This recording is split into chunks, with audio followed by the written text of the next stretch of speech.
Son las 7 de la mañana. De la noche al día, Estíbaliz Pérez. ¿Qué tal? Muy buenos días. Es martes 10 de junio. Le damos la bienvenida a quienes a partir de ahora nos siguen a través de la pantalla de Televisión Canaria.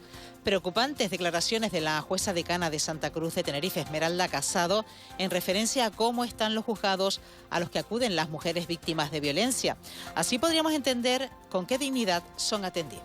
Las instalaciones no garantizan el derecho a la dignidad, a la intimidad de las víctimas, a no confrontarse con su presunto agresor.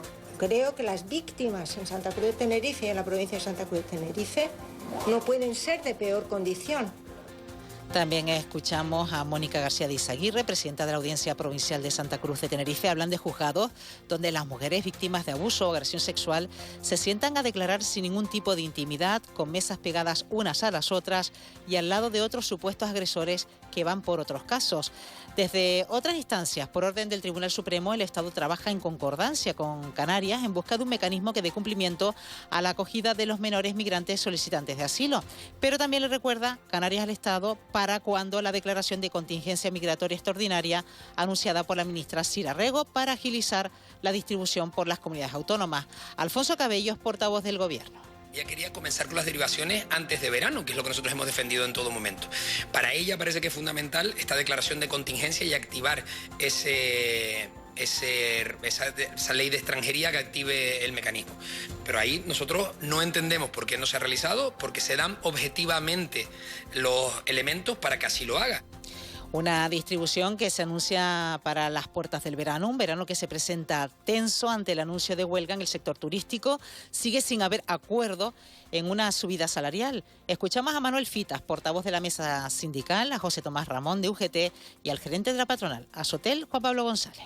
Estamos dispuestos a hablar de todos los asuntos que plantea la patronal, pero evidentemente la patronal lo que quiere es rentabilizar ese 6,5% para tocar, aparte de la adaptación de la sentencia de antigüedad, temas absolutamente innegociables para nosotros, como el complemento de la IT. Nosotros obviamente cada vez que nos convoquen a una mesa vamos a venir, pero obviamente ahora todas las valoraciones van a ser para el comité de huelga y la mesa sindical. Recordemos que estamos con un convenio vigente. El 6,5 cabe, un 7 o un 8 o un 12, no lo sé, pero cabe dentro de la mesa de negociación, que es donde teníamos que hablar de estas cosas.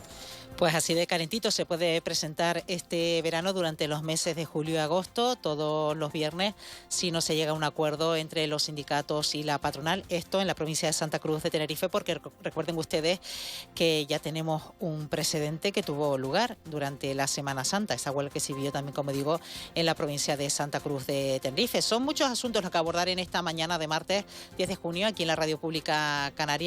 También gracias a la intervención de todos ustedes que nos aportan cualquier noticia de última hora de lo que está ocurriendo a su alrededor. Ya sabe que tiene ese número WhatsApp abierto, el 616-486-754, abierto durante toda nuestra jornada en todos los programas de esta casa para dar cumplimiento a esas reivindicaciones que se demandan que nos hacen llegar. Un programa que hacemos de la mano de Eva García en la coordinación, Elena Barrios en la producción, Sergio Montesino y Rubén Rodríguez en la realización, Gemma Pérez en la realización de Televisión Canaria. Es martes 10 de junio y así continuamos en De la Noche al Día.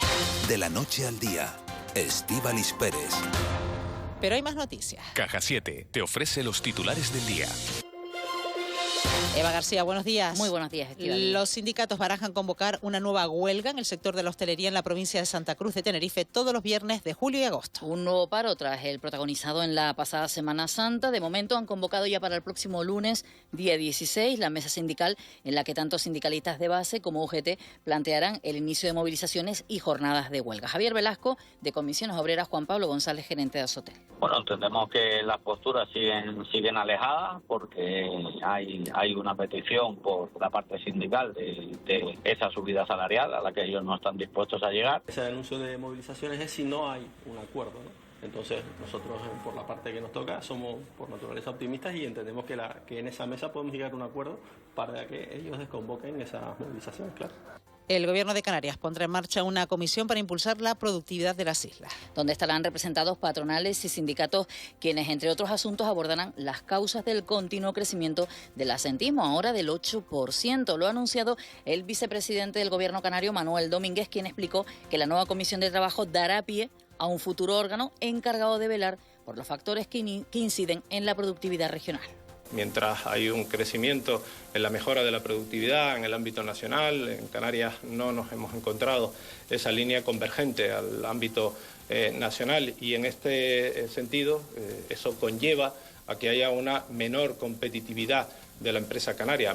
Canarias y el Estado trabajan en un calendario para cumplir con el mandato del Supremo en 30 días. Ya están en marcha las conversaciones entre los equipos jurídicos de ambos gobiernos para que unos 1.000 menores migrantes que están en Canarias se integren en la red de acogida nacional. Lo ha reconocido el ministro de Política Territorial, Ángel Víctor Torres. Y hoy mismo se está produciendo una reunión jurídica entre el Gobierno de España y el Gobierno de Canarias. Hoy mismo hemos hablado el presidente Clavijo y yo, volveremos a estar en contacto durante los próximos días. Mandamos un protocolo que es la base para poder llegar a ese acuerdo, abierto a las sugerencias y aportaciones del Gobierno de Canarias, y vamos a cumplir lógicamente ese auto del Tribunal Supremo. La consejera de Bienestar Social del Ejecutivo Canario, Candelaria Delgado, ha asegurado que desde el primer momento el archipiélago ha mostrado su disposición para colaborar con los ministerios implicados en la atención de los solicitantes de asilo. Actualmente la cifra de menores que ya lo han pedido a su llegada a las islas asciende a 1.228 menores, pero la cifra podría ser mayor. Seguimos trabajando porque hay niñas que han pasado por diversas situaciones a lo largo de su ruta migratoria que pueden entrar dentro de tal. También estamos detectando casos de menores LGTBI que también entrarían, y vamos en esas entrevistas que nosotros estamos realizando detectando todas esas posibles situaciones que entren dentro del sistema de protección internacional. El éxito de Masca anima al Cabildo a aplicar la ecotasa en otros espacios. El Cabildo de Tenerife, que está satisfecho con esa tasa turística impuesta en el barranco de Masca, consideran que gracias a ella ha descendido considerablemente los turistas y eso regenerará la zona. La afluencia al barranco ha disminuido, pasando de las 100.000 personas al año a poco más de 24.000. Blanca Pérez es la consejera del Medio Natural. La subida al Teide, por supuesto, tanto por Cañada Blanca como por la subida y la bajada, Altavista, es otra ecotasa, y en Anaga el Pijaral.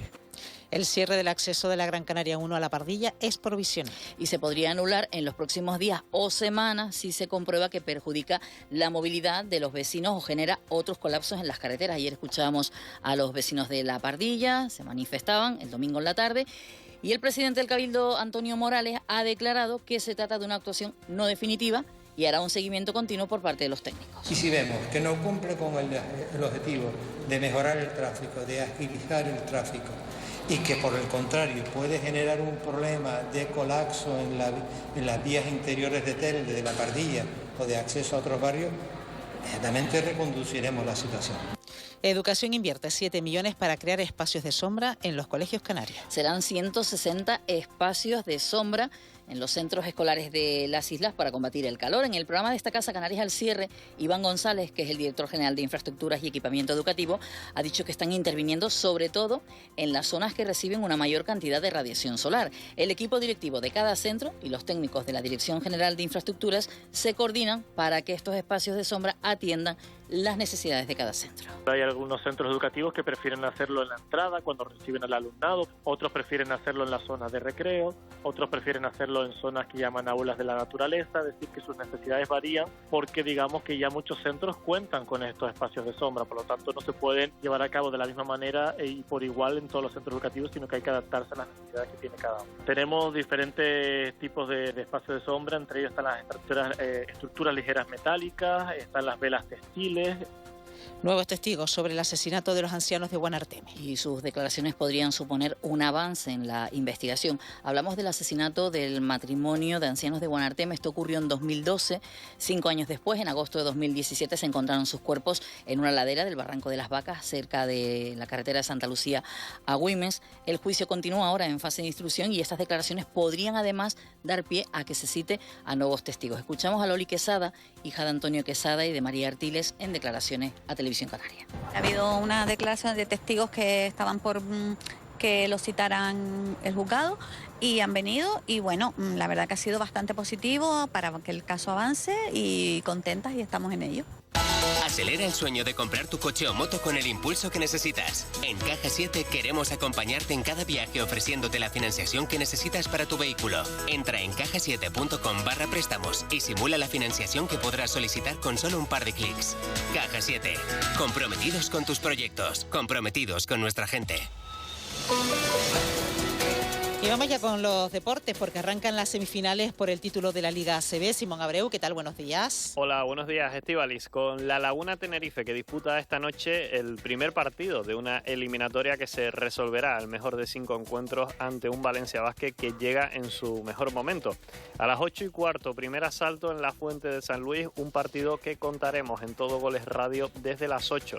El jueves será el segundo partido a la misma hora y nuevamente en Valencia, mientras que el tercer partido se jugará en el Santiago Martín el sábado también a las 8:15. En fútbol, tras ser anunciado el pasado fin de semana como nuevo técnico de la Unión Deportiva Las Palmas, Luis García ha tomado la palabra en los medios oficiales del club para hablar de esta nueva etapa que afronta con ilusión y admitiendo ser simpatizante de la filosofía de juego amarilla. Ha sido muy sencillo porque he sido un fiel seguidor de la Unión Deportiva durante tiempo, por su estilo, por su forma de jugar, por la forma que tienen de entender el juego, que va muy en relación a lo que me gusta a mí, a tratar de ser protagonistas con balón, de ser valientes. Y en cuanto al Club Deportivo Tenerife, el club ha hecho oficial su primer fichaje para el proyecto de Primera Federación. Se trata del polivalente lateral zurdo Marc Mateu, que llega procedente del Eldense y que firma por las 2 próximas temporadas. OUNAT, la mejor alimentación natural para tu perro y tu gato, te ofrece este espacio.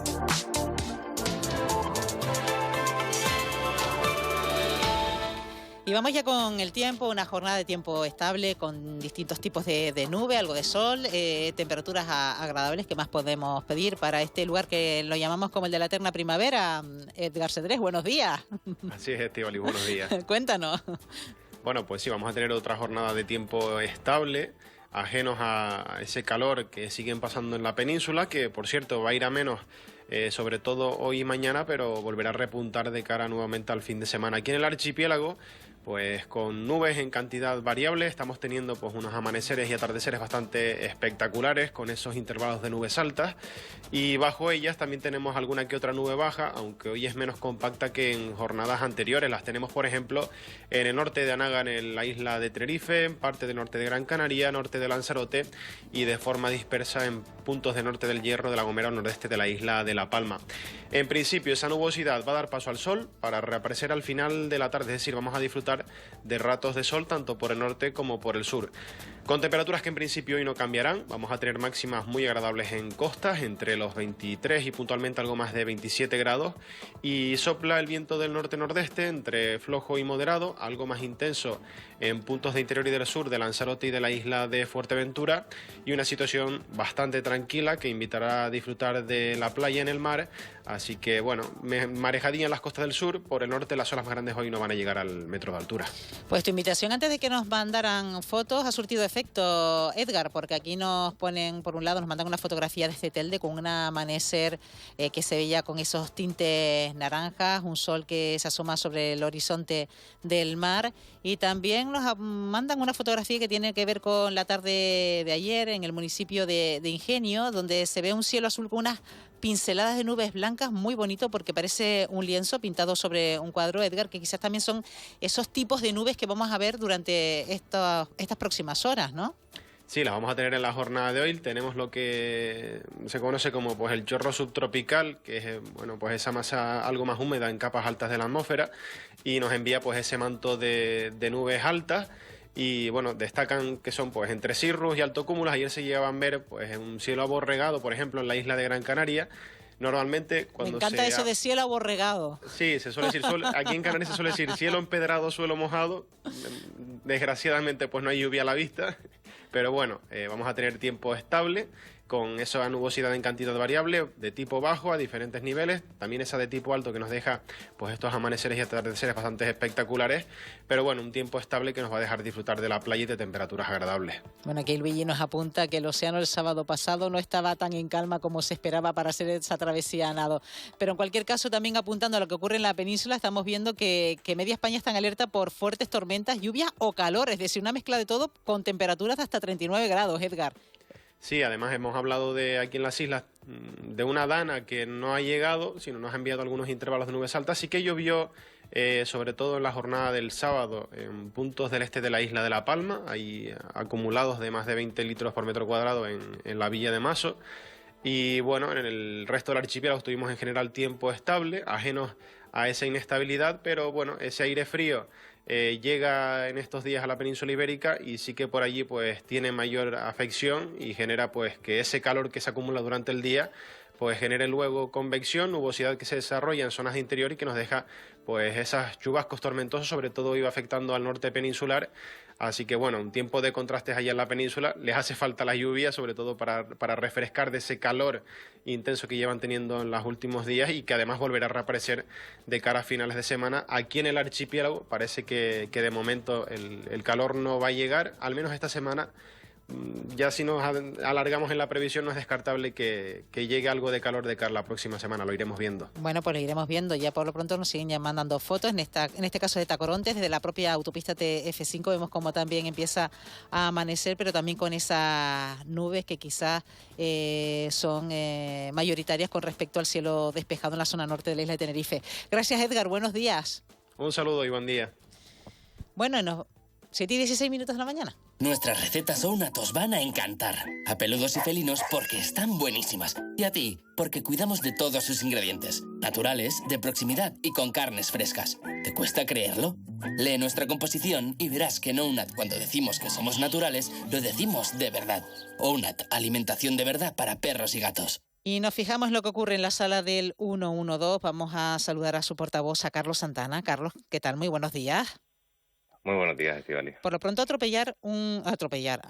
recordar que hay un atropello en curso ahora mismo en la isla de Fuerteventura. Pues sí, hace escasos minutos el 112 ha recibido una alerta por el atropello de un hombre en la carretera Fuerteventura 20, llegando al cruce de Gran Tarajal en el municipio de Tuineje. Al lugar han acudido 2 ambulancias del Servicio de Urgencias Canario y agentes de la Guardia Civil.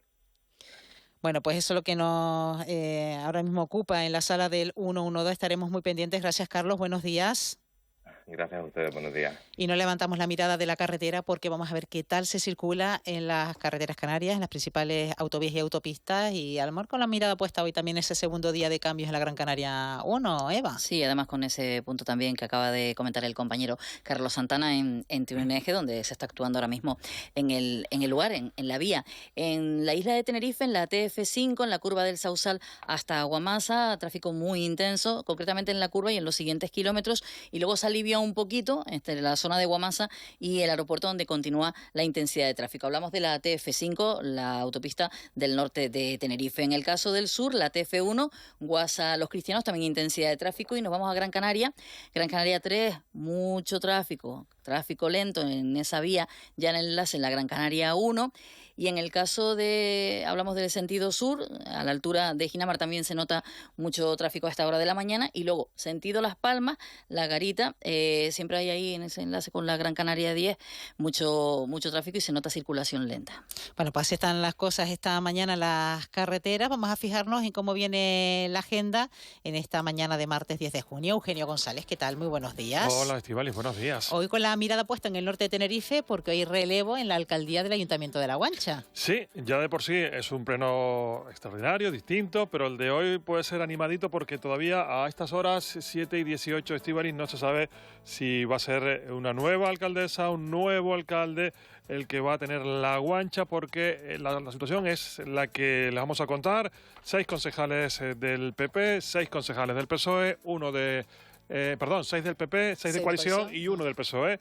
Hasta ahora gobernaba el PP Antonio Hernández, que motu propio, como ustedes saben, ha decidido dejar la política. Gobernaba el PP con el PSOE, pero es aquí que en la votación de esta mañana puede haber cambios. Puede haber cambios porque la mirada está puesta en una concejala del PP, que es María Auxiliadora Marrero, a quien destituyó el exalcalde en febrero, y puede ser, Estíbaliz, que su voto no vaya a su compañera del Partido Popular, sino que vaya, en este caso, al cabeza de lista de Coalición Canaria, que es Alejandro Herrera. Por tanto... Bueno, ¿cómo pueden cambiar las cosas? ¿Cómo pueden cambiar? Después de la renuncia del alcalde Antonio Hernández. Sí, la renuncia, como decíamos, en motu propio. Él se quiso dejar la política activa. Y se quería dedicar a la docencia. La docencia, creo que era químico, él, profesor de química. Bueno, y así están las cosas. Pues a ver qué ocurre esta mañana. Allí estaremos ya, está nuestro compañero Jorge Miranda, para contarnos el antes y el durante y el después de este pleno, a ver qué ocurre, si al final será Lorena Soca, la alcaldesa de La Guancha, o será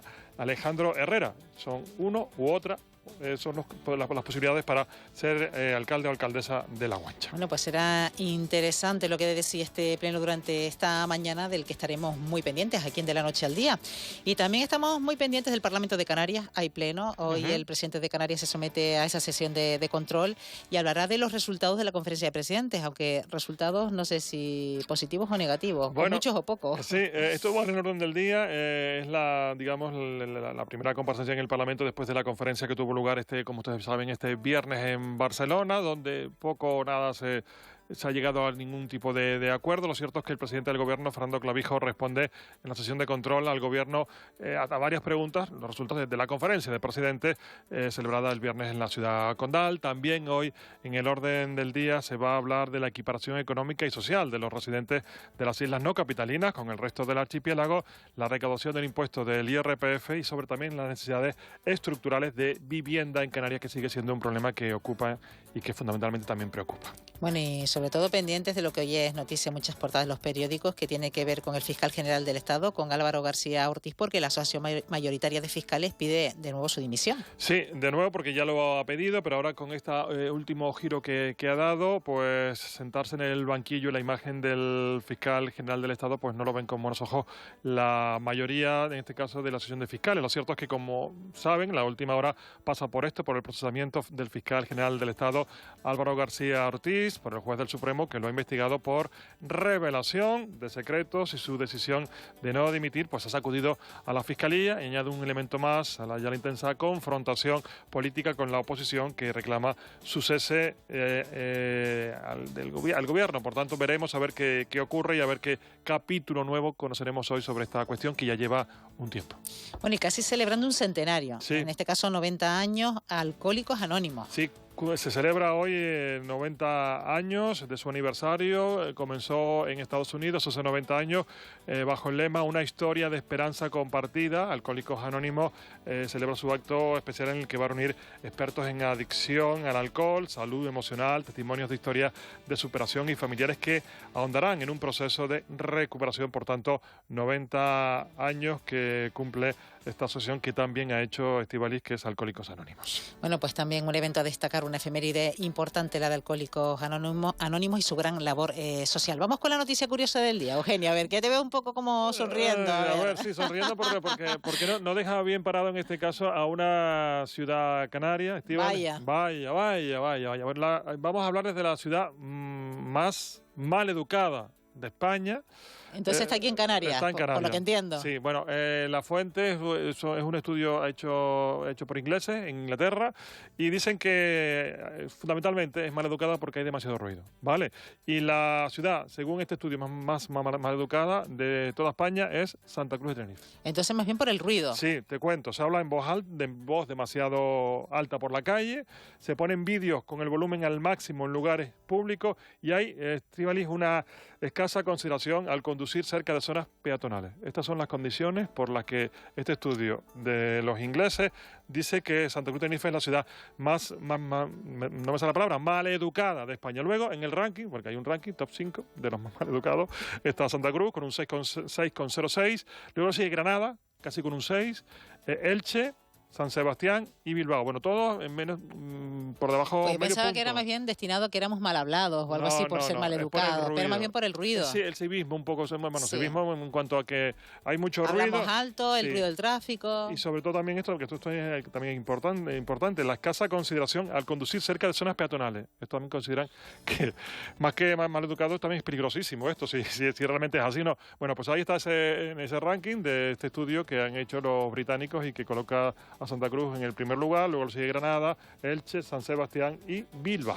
Bueno, pues a tomar nota. Sí. Vamos con la pregunta del día, Eugenio. Bueno, vamos con la pregunta del día. Siempre nos gusta contextualizar. ¿Tú cuando cargas el móvil, el cargador, tú dejas siempre el cargador enchufado o tú solo lo enchufas cuando vas a cargar el móvil? Rara vez.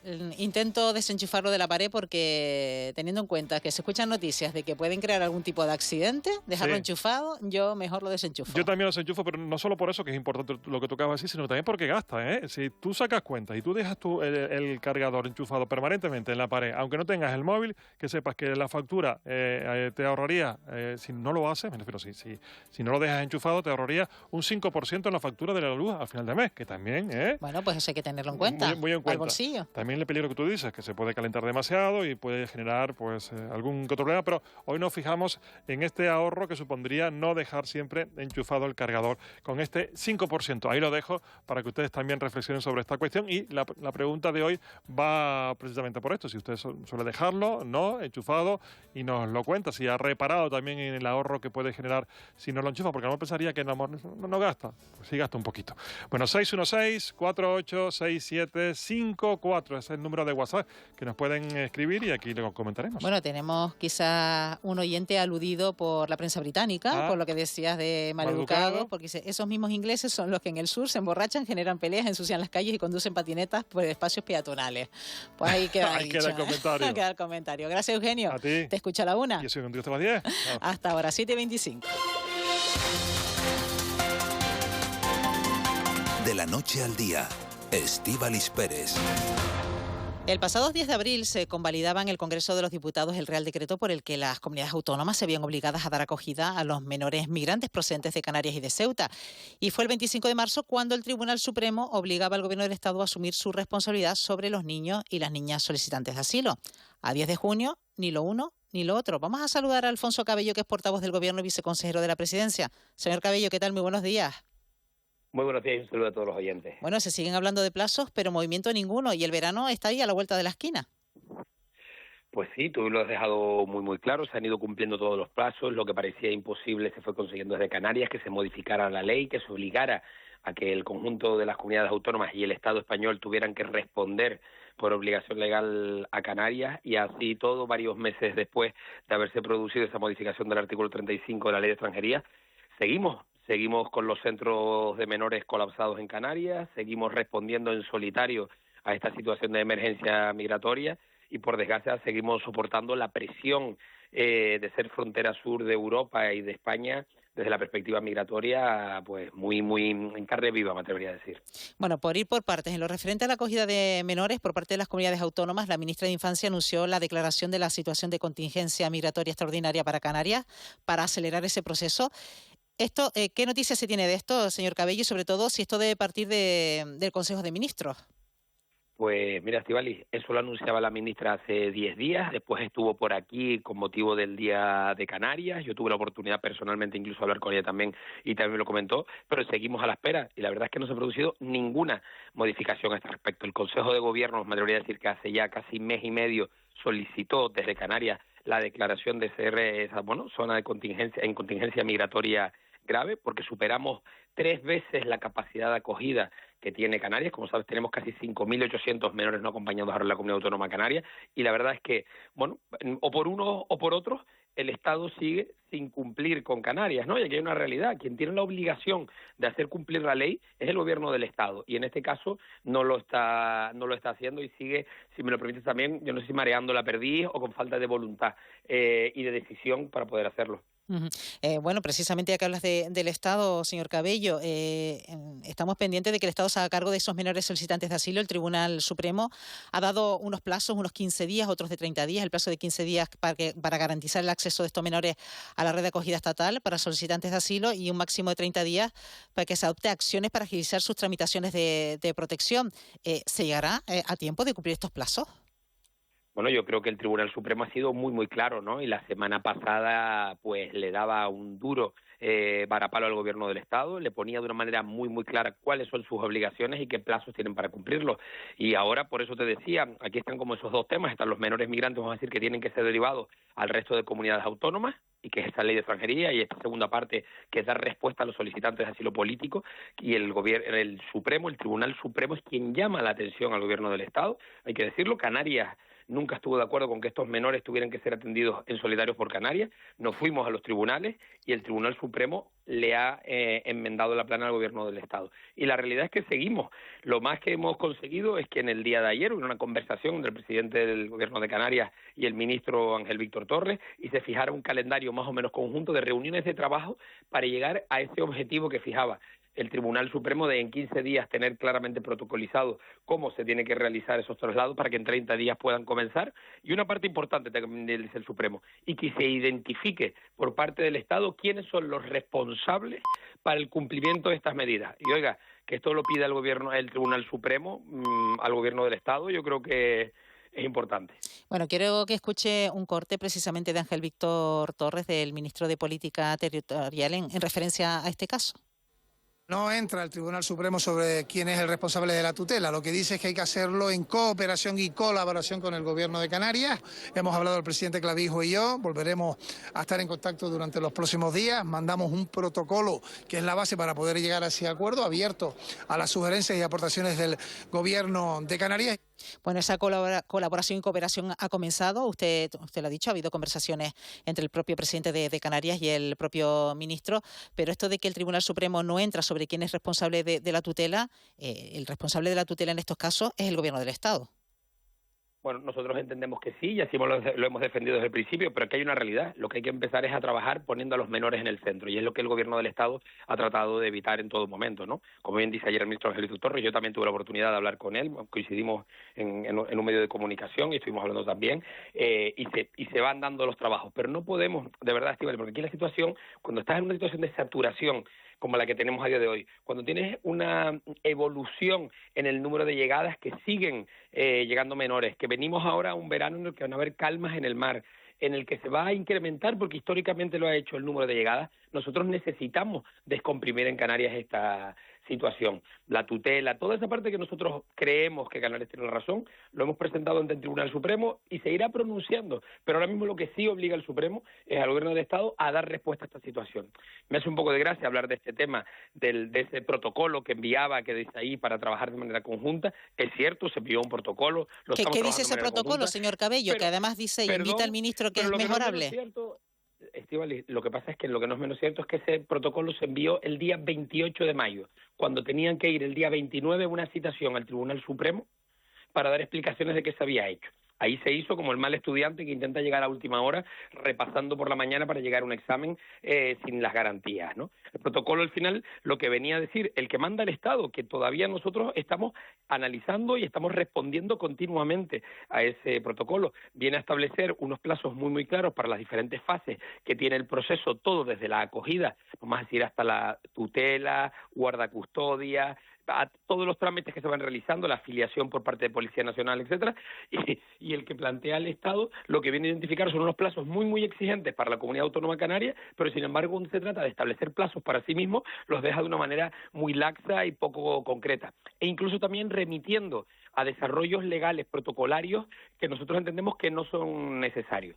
Nosotros vamos a trabajar ese decreto. Canarias lleva trabajando en este asunto pues casi 2 años, me atrevería a decir que de manera semanal. Si hemos llegado hasta aquí, yo creo que hay que decir, en muchas ocasiones ha sido a pesar del Gobierno de Estado y de las comunidades autónomas también, Estíbaliz, yo creo que también hay que decirlo, porque aquí a todos se le ha llenado la boca a la hora de hablar de solidaridad, pero sin duda cuando ha tocado demostrarla con Canarias ha fracasado. Bueno, de hecho lo pudimos ver en la última conferencia de presidentes, porque el interés por este tema es prácticamente nulo. sí, el interés por este tema fue prácticamente nulo, igual que lo fue también por el tema de vivienda, que es otro de los principales problemas que tiene la Comunidad Autónoma Canaria. Bueno, hay que dejarlo claro, ¿no? Parece que en la conferencia de presidentes lo que se intentó fue hacer primar el efectismo político, el tacticismo político, el ruido político, la confrontación, en lugar de poner los problemas en el centro. Canarias la intentó abordar de una manera lo más constructiva posible. Canarias y el País Vasco presentamos dos propuestas muy, muy claras. Una que tiene que ver con una red estatal de acogida de menores migrantes y de inmigración, y pusimos una propuesta encima de la mesa para ser debatido, y en paralelo también llevamos otro asunto para nosotros vital, que es en materia de vivienda, la modificación de la ley de bases de régimen local que permitan limitar la compra de viviendas en Canarias por parte de extranjeros, que entendemos que es vital también dar pasos en este sentido, y llevábamos esta propuesta para poder debatirla allí, pero por desgracia allí interesaba más el ruido político, los pinganillos, interesaba más todo lo que tenía que ver con el efectismo que los asuntos de fondo. Bueno, ahora hablamos de vivienda, señor Cabello, pero volviendo al asunto de los menores migrantes, ayer la consejera de Bienestar Social apuntaba a un nuevo dato que tiene que ver con los menores solicitantes de asilo y habla de 1.218 menores, cuando quizás la primera cifra era 1.008. Y esto va en aumento, avisa la consejera de Bienestar Social, a medida de que los plazos incluso se van corriendo. En ese sentido, ¿todos estos niños y niñas ya tienen ese papeleo necesario que reconoce esa situación, señor Cabello? No, que va, ese papeleo, como tú dices, esos expedientes completos son relativamente complejos, hay que tener desde traductores en su idioma materno de cada uno de los niños, garantizarle una serie de entrevistas, una serie de citas, que es un cuello de botella muy habitual, con la oficina de extranjería para realizar determinada tramitación que incluso tiene que venir desde sus países de origen, determinada documentación. Es un trámite relativamente complejo en el que se están invirtiendo muchos recursos. Desde Canarias se está trabajando para desarrollar todos los protocolos, incluso con la gente de ACNUR y UNICEF, que son los mayores conocedores del asunto en toda Europa. Ahí estamos siendo también punta de lanza a la hora de tramitarlo, pero hay una realidad. Cuando desde Canarias se intenta cerrar esas citas con extranjería, el cupo está lleno, no acaban de dar citas, no puedes atender sino unos pocos a la semana. Ahí es donde también el Tribunal Supremo va poniendo foco en la necesidad de dimensionar los recursos suficientes para poder garantizar esas entrevistas. De hecho, en el auto que dicta hace unos días, creo que fue el jueves de la semana pasada aproximadamente, en el último que se identifica además que hay que dimensionar los recursos por parte del Gobierno del Estado que garantice que se puedan realizar determinadas tramitaciones en 6 días, porque esos niños y esas niñas, estamos hablando de niños y niñas con derecho a asilo internacional porque vienen de países en guerra, niños y niñas que han sido, víctimas de abusos, de maltratos, niños que han sido sometidos a situaciones de máxima tensión y persecución, con muchísimas pérdidas, fallecimientos de progenitores por el camino. Hay que recordar de qué estamos hablando, Estíbaliz. Bueno, hablemos ahora también de vivienda, porque uno de los principales asuntos que llevaba el Gobierno de Canarias, esa conferencia de presidente, tenía que ver con esa limitación, usted lo ha dicho, de compra-venta de viviendas por parte de extranjeros. Intuyo que el Ministerio de Vivienda habrá tomado nota y, de hecho, la ministra Isabel Rodríguez decía que también una de las comunidades autónomas, Canarias en este caso, ha mostrado voluntad de reunión. ¿Está prevista ya esa reunión? ¿Hay fecha para ello? Todavía no tenemos fecha, al menos ayer por la noche no la teníamos todavía. Como tú bien dices, Canarias siempre tiene voluntad de reunión, porque nosotros entendemos que más allá de la crispación política, en el enfoque que nosotros le queremos dar, que es ese modo canario de hacer política que el presidente Fernando Clavijo tiene puesto encima de la mesa, nosotros nos sentamos a negociar hasta la extenuación, porque entendemos que lo vital es poder avanzar. Nosotros valoramos positivamente la medida puesta encima de la mesa por el presidente para esa conferencia de presidentes, esa medida de 7.000 millones de euros para invertirlos en materia de vivienda en la comunidad, en el conjunto del Estado español, y que las comunidades funcionen el 40%. Nosotros lo valoramos positivamente y estamos dispuestos a trabajarlo, y en paralelo pusimos 2 medidas más encima de la mesa que nos gustaría también terminar de discutirlas con el Ministerio. La que te decía de la modificación de la ley de bases de régimen local. Estíbaliz, el 25% de las viviendas que se compran en Canarias se hace por parte de extranjeros, el 25%. Sin embargo, en el resto del conjunto del Estado español es un 15%. Nosotros entendemos que Canarias, en la situación en la que nos encontramos, merece una especial consideración en este asunto. Y la segunda de las propuestas que se ponía encima de la mesa es la que tiene que ver con financiación. Como sabes, Canarias es la comunidad autónoma de todo el Estado español, y esto es mérito de muchos gobiernos a lo largo de la historia, es la comunidad autónoma con menos nivel de deuda. Lo que propone Canarias es ser eximida de esa regla de gasto para que los remanentes de tesorería que tienen las corporaciones locales, los ayuntamientos y los cabildos, en vez de destinarlos a pagar intereses a los bancos, se puedan destinar a materia de vivienda, para acelerar la construcción de vivienda pública, vivienda de protección oficial o vivienda con finalidad de ser alquiler asequible. Y esta es una estrategia que estamos trabajando.